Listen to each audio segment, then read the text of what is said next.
però en canvi no apareix marmota, amb el qual reforça la idea que marmota no és una paraula castellana.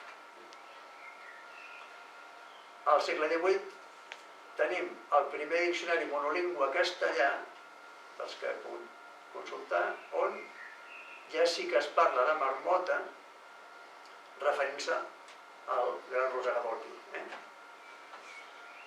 Però, si busqueu l'Irón, diu especie de rotón montesino, que això que allò, i algunos le tienen por la marmota, o sigui que encara s'arrossega l'equiparació marmota amb l'Irón.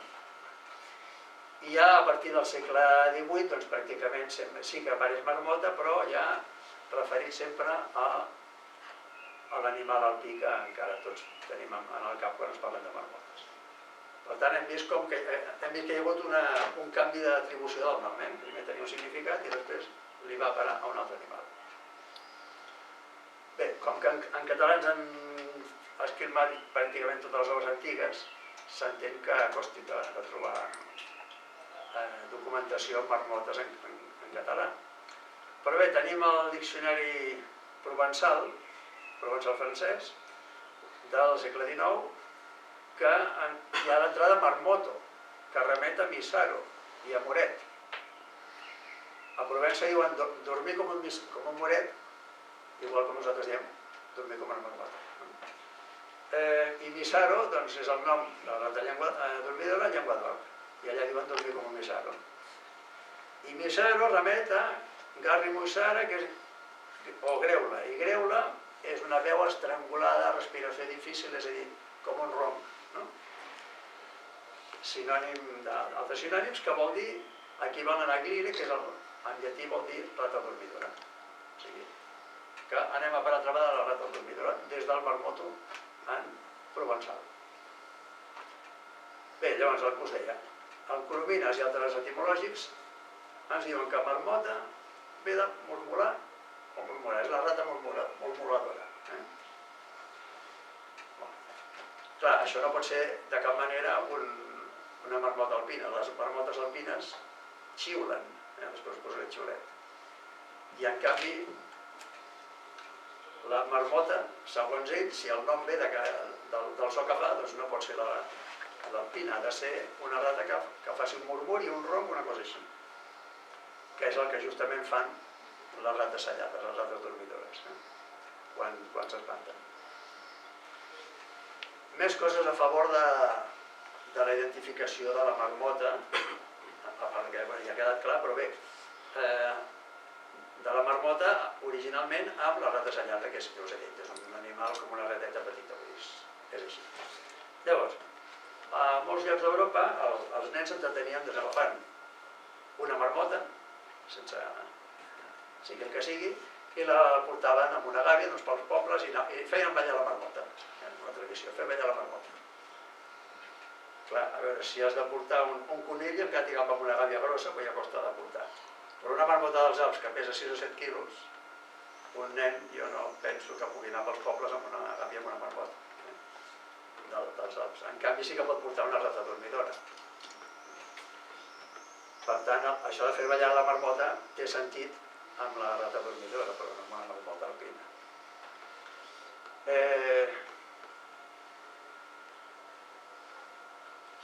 Bé, doncs això.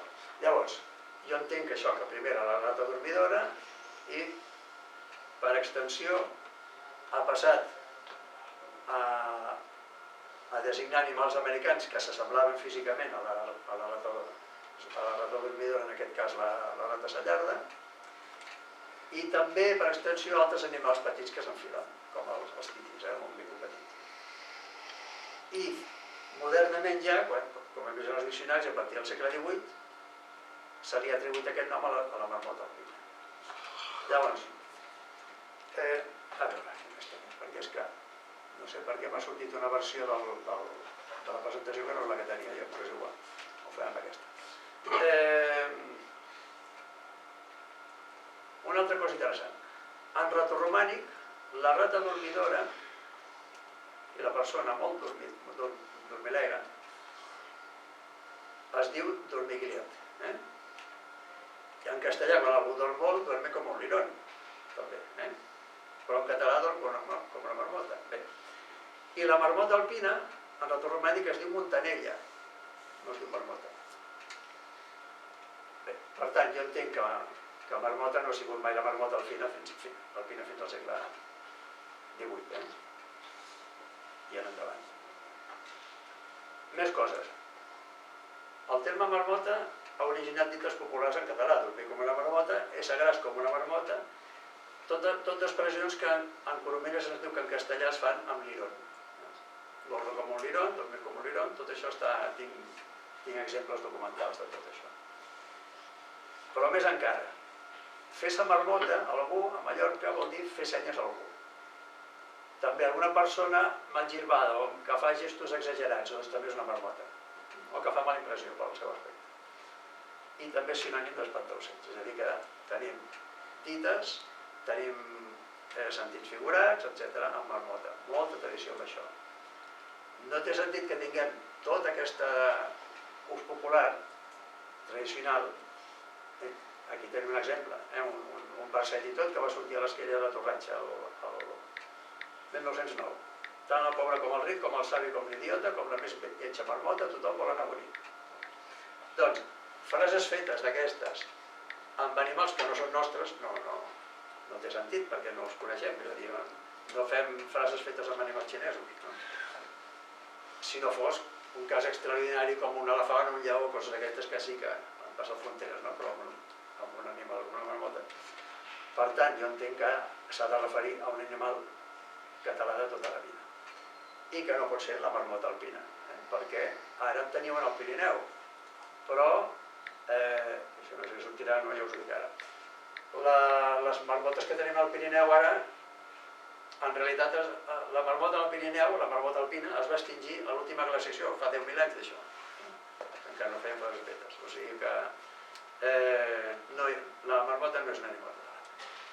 I les que veiem ara venen d'una introducció de 6 marmotes que va fer un francès, un caçador francès, caçador naturalista, metge, en el Pirineu francès. I a partir d'aquell grupet es van anar adaptant i s'han estès.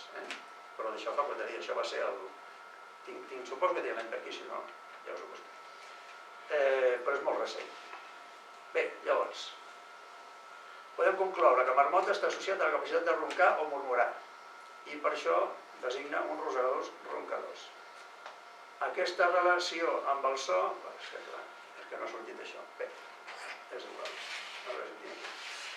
És que a més, resulta que no només s'aplica en els rosegadors, sinó que per la mateixa raó, pel so que fa, s'aplica a un altre animal, en aquest cas un peix. Jo ja ho tinc aquí escrit.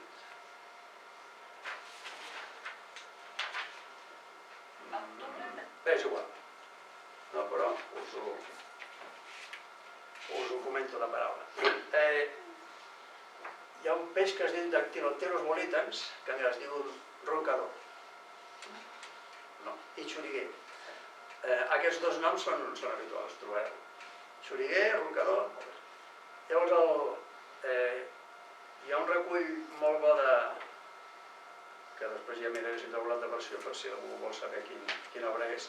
Una obra actual, d'un mallorquí sobre els noms dels peixos, en català. I quan arriben al roncador, et diu, sí, es diu roncador perquè fa un so amb l'oi i oidis, t'explica com fa el so, fa com un ronc. El peix l'agafes i ronca. I per tant entenc que es digui xoriguer perquè té unes aletes molt grosses com unes ales, i roncador doncs pel soroll. Però ell mateix et diu, és obscur l'origen del nom marmota que també s'ha aplicat en aquest peix. Perquè no entén ell per què se li diu marmota en aquest peix. Però clar, ara sí que ho entenem, perquè si les marmotes reben aquest nom perquè ronquen i aquest peix ronca, si la marmota és la ratacellada, en comptes de ser la marmota dels Alps, doncs és lògic que aquest peix també rebi aquest nom. Per tant, així sí que té explicació. A veure què... Llavors, bé, si és que aquí ja estic a les conclusions. Bé, encara no... Hi ha més coses. Hi ha més tema popular de folklore que també inclou les marmotes a Catalunya. hi ha la marmota Almacelles, en els aiguamolls antics que hi havia Almacelles. Hi ha la llegenda de la marmota, que era una ànima en pena que havia quedat allà en aquests aiguamolls. Una noia que s'havia ofegat i que es veia a les nits i totes aquestes coses. Després hi ha la llegenda del marmotot, que és un animal que està a la cova del Sant Litre, a la cova de Collbató. I finalment tenim la toponímia. Hi ha un lloc a Castelló que es diu Ullal de la Marmosa. En aquest cas no marmota, sinó marmosa, que és el nom que ens ha originat tota aquesta difusió. A Castelló, si aquest marmosa es refereix a un nom d'animal, no pot ser ni la marmota alpina, ni pot ser cap altra rata dormidora que la rata sallarda, que és la que jo defenso que és l'origen de la marmosa. Molt bé, i llavors, sí. Per tant, els petits marsupials americans han d'haver rebut el nom marmosa per extensió degut a la sorprenent semblança física que tenen amb la rata sallarda. També els titís i micos americans més menuts, en ser animals enfiladissos, han acabat rebent el nom francès. En francès el rosegador, el nom del rosegador que pujava per les parets de les masies catalano-occitanes. Molt bé. Llavors, fins ara hem vist això, tot de noms que reforcen la sospita que obres escrites en castellà, inclosos diccionaris, en realitat jo entenc que han de ser traduccions d'obres catalanes, traduccions en castellà, i també hem vist que... mira, aquí ens surt alguna informació que havia de sortir abans. A veure. Sí, és que això és important també, perquè no només ens quadra tot, sinó que ens explica coses que fins ara no tenien explicació, partint tot de la hipòtesi nostra de la descoberta americana d'Amèrica. Si realment marmota és el lirón careto, la rata sallarda, ara s'entén una contradicció que no entenien els zoòlegs. Tots els zoòlegs coincideixen amb que la marmota alpina, el que us deia, es va extingir als Alps fa 10.000 anys. Però en canvi hi ha fonts bibliogràfiques del segle XVIII i XIX que esmenten la marmota a la Pirineu, tant a França com a vessant nostre. I, per exemple, aquí en l'Enciclopèdia Virtual de los Vertebrados Españoles, traduït diu això: hi ha referències bibliogràfiques antigues que fan menció de l'aparència de la marmota en temps històrics en el vessant francès. Per exemple, el 1761, Buffon, 1720, segles XVII, XVIII, XIX i fins al XX. I llavors, i en el vessant espanyol igual, també una del segle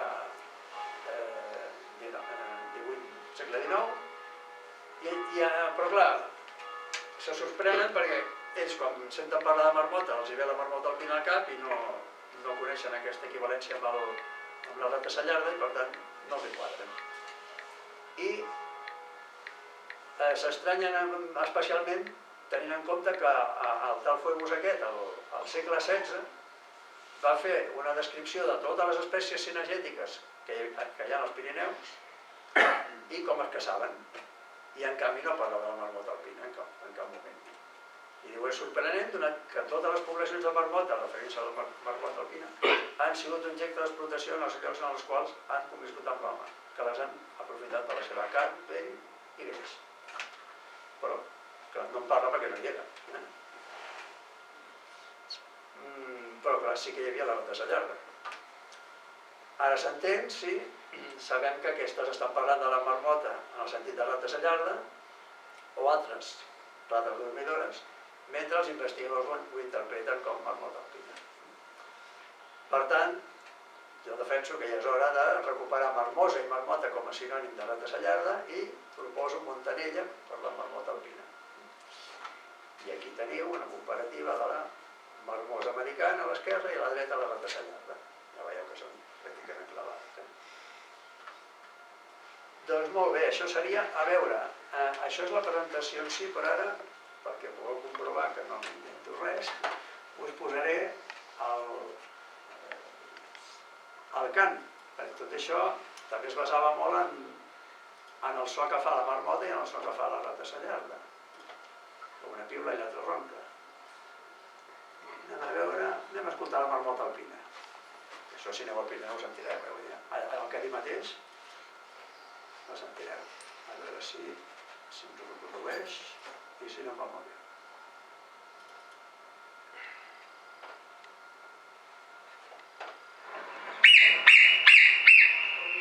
És un xiulet. Això no és un ronc de cap manera, Això és un corb marí. No. Corb marí, cormoran. Això és el xiulet de la marmota alpina. I la marmosa marmota, que dic jo que és la rata sallarda, és a dir, la rata sallarda o l'Iron careto, o l'Iron... té més nom, bé, és igual, si l'he vist. Aquí teniu un fragment del Félix Rodríguez de la Fuente en el seu... en el programa que feia sobre fauna ibèrica, que ara ens parlarà del... Aquí té un liró gris, aquí dins. El liró gris, que en català seria la rata... ¿Sentiu? Pero no podíamos nosotros sospechar que el roedor dispone de un ruido disuasor capaz de hacer... Pero no podíamos nosotros sospechar que el roedor dispone de un ruido disuasor capaz de hacer desistir de sus proyectos incluso a la feroz jineta. Aquest és el ronc de la rata sallarda. Bé, en aquest cas d'una rata esquirolera o rata dormidora grisa. Però jo personalment he sentit en un forat d'un cirerer,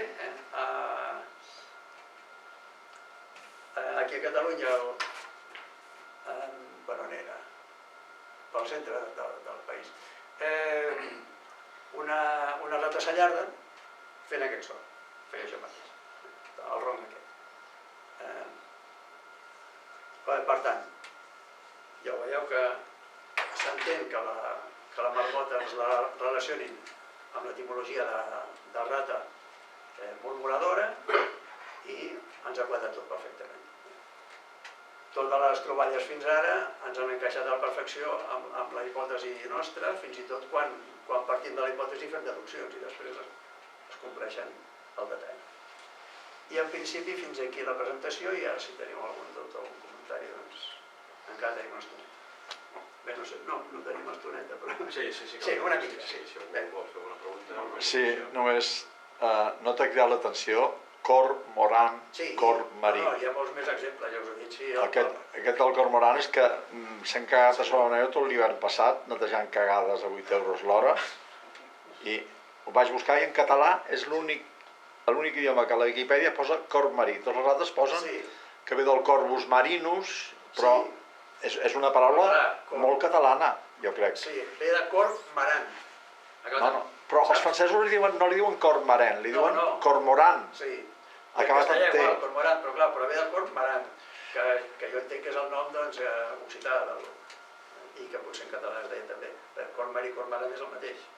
Sí, però és una d'aquestes que, jo li trobo és que fins i tot a la Viquipèdia han agafat el terme, no li diuen cormoran, sinó que li diuen corb marí. Espera, que, a veure si no l'altre, és que no em surt un...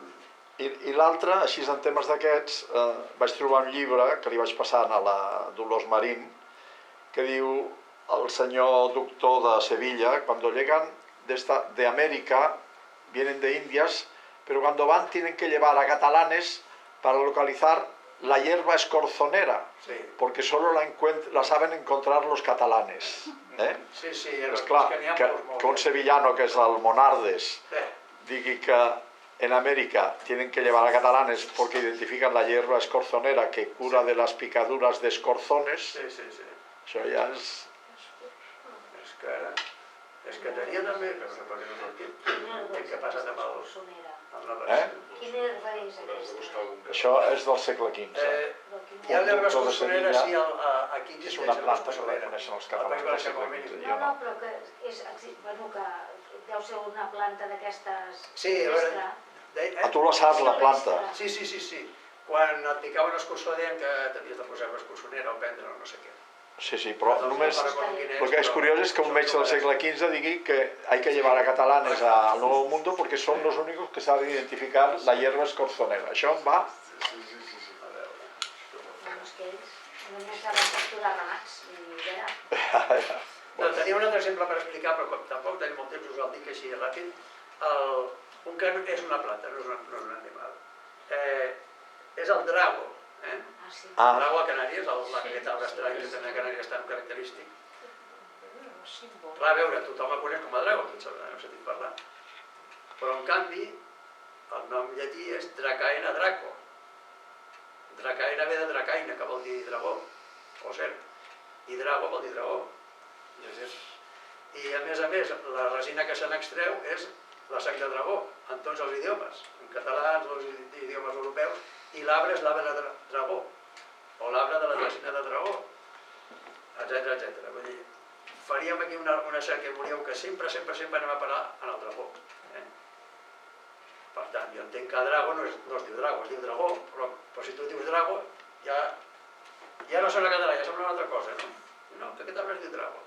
I si no saps que es relaciona amb el dragó per la resina que fa que és vermella i que es diu sang de dragó, doncs tu creus, no? El drago, molt bé. Però en canvi, mira, és que en l'etimològic, en el drae mateix, drago, no? I diu, bueno, sí, etimologia, de latín draco, dragón. Vale, sí, però a veure... Però si li diuen així a l'arbre de Canàries tampoc no ve de... O sigui, les Canàries ja fa segles que estan descobertes, però no el van descobrir el Juli Cèsar, no? 100 anys abans hi érem nosaltres, el llibre de Carles Camps. A part d'això. Però vull dir que és absurd que digui que ve del llatí draco, perquè no, o sigui, ve de dragó. I a més, llavors posen una excepció més perquè sembli que ve allò que sí, ve del llatí, però a partir del castellà, perquè diu, una altra entrada diu, drago, antiguamente dragón, com que era sinònim antic de dragó. Tinc la cerca del corpus que també vaig fer, i resulta que per drago trobo un document que surt drago. No sé quants documents més, alguns, no gaires, 4 o 5, que surt drago, però en documents escrits en castellà d'aquests entre cometes, però són documents sense accents. Llavors, clar, dius, aquí tant pot dir drago com dragó, perquè si no posa accents. Per tant, només un, quan diu drago, que en teoria és drago. No me'n recordo del... no sé si tindré aquí la data, però aquest document posem que sigui del segle XVI o XV. Però en canvi trobo bastants documents més antics, ja des del segle XIII, com 40 documents, on surt dragón. I dius, a veure, si antiguamente era drago, doncs no pot ser que antiguamente fuera dragón, després drago, una sola aparició i després altra vegada dragón, no? O sigui que aquella etimologia falsa. Aquí, a veure, sí. Amb el salnitre passa el mateix, diu que viene del latín salnitrum. I tota l'alquímia medieval és nostra, tu. Sí, sí. O sigui, els que feien salnitre eren nosaltres, ho diu en Menéndez y Pelayo, o diu el... A veure, els diccionaris etimològics jo crec que són de les obres que tenen més mentides per unitat de... per pàgina, vaja. L'etimologia és molt inventada, és molt falsa. No, salten al català, van directament en el llatí. I ni això, vull dir que encara que no se'l salti, és tot molt inventat. Però fins i tot en Coromines, que era seriós, té molts errors, En té molts menys que el Comemori, però també té errors. O sigui que no fieu mai de les etimologies. Però és clar, que hi ha casos com aquests que ja són escandalosos. El drago, dragón... Escolta, en una altra conferència havies parlat d'una tortuga que hi havia... Sí. Què era? És que ara no ho recordo vagament, una conferència que va ser plaça de Catalunya. Això és el terme tortuga, que jo tampoc em crec que sigui en castellà. La tortuga en si? Tortuga, sí. Perquè, ara sí, clar, però vull dir, Els castellans tenen només tortugues d'aigua, de riu. Però no els diuen tortugues, els diuen galàpagos. Per ells és un galàpago. Hi ha un poble que es diu Galápago, allà a Madrid. I Galapagar. O Galapagar, sí. I, en canvi, nosaltres en diem tortugues. De les d'aigua, de les de mar, de les de terra, tots són tortugues. I nosaltres tenim toponímia amb tortuga. Els castellans no tenen ni una toponímia a la península Ibèrica amb tortuga, ni una. I al Carib hi ha la illa Tortuga, famosa pels pirates. Sí, a Amèrica sí que tens toponímia amb tortuga, moltes, en uns quants llocs. Doncs clar, mirant-ho tot, a mi em quadra...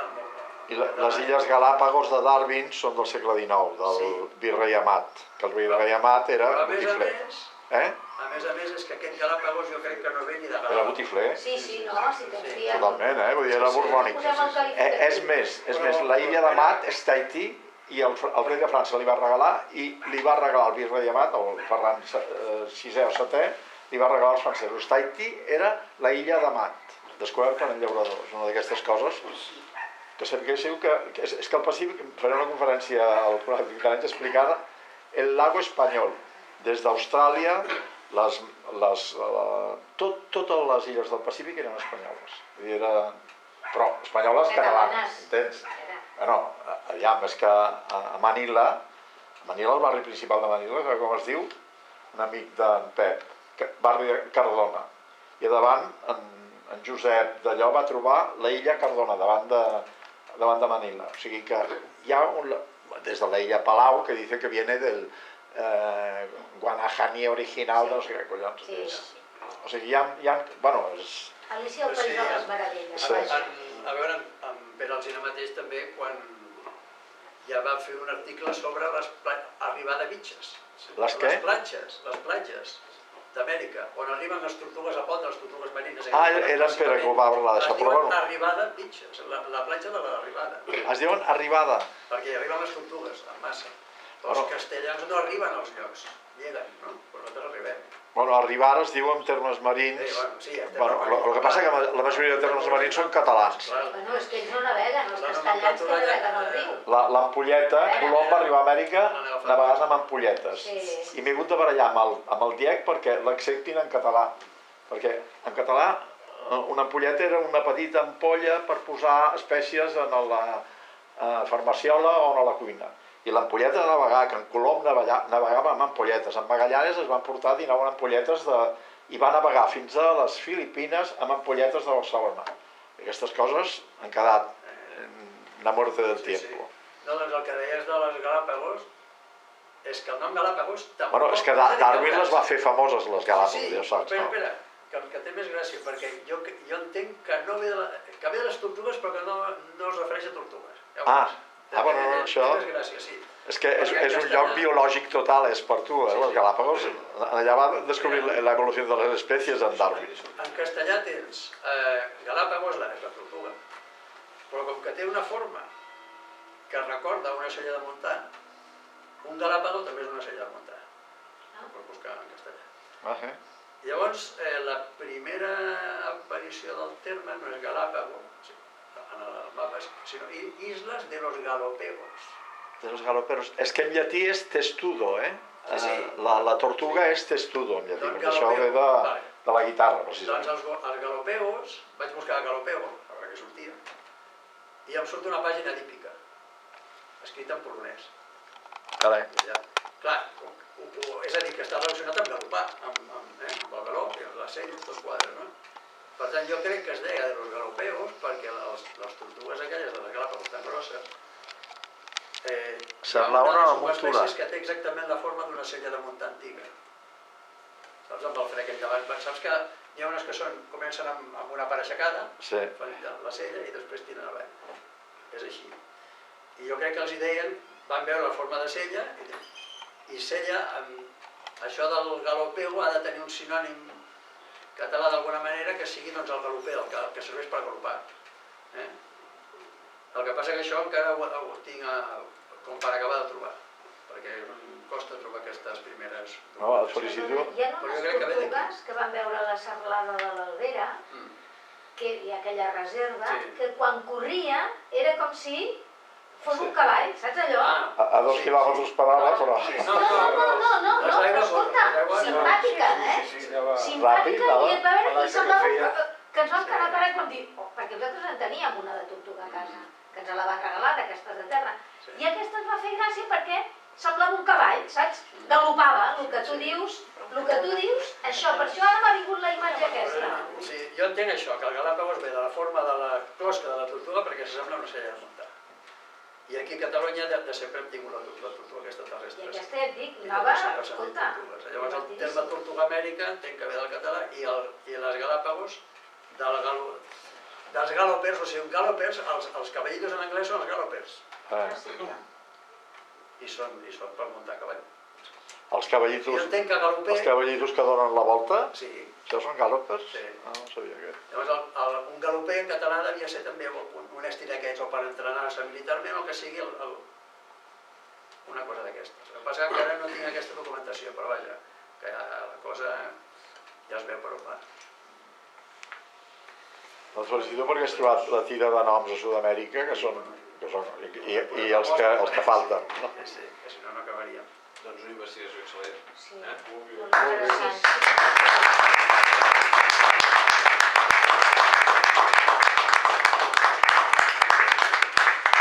Si no teniu res més, el dia 17, d'aquí 15 dies,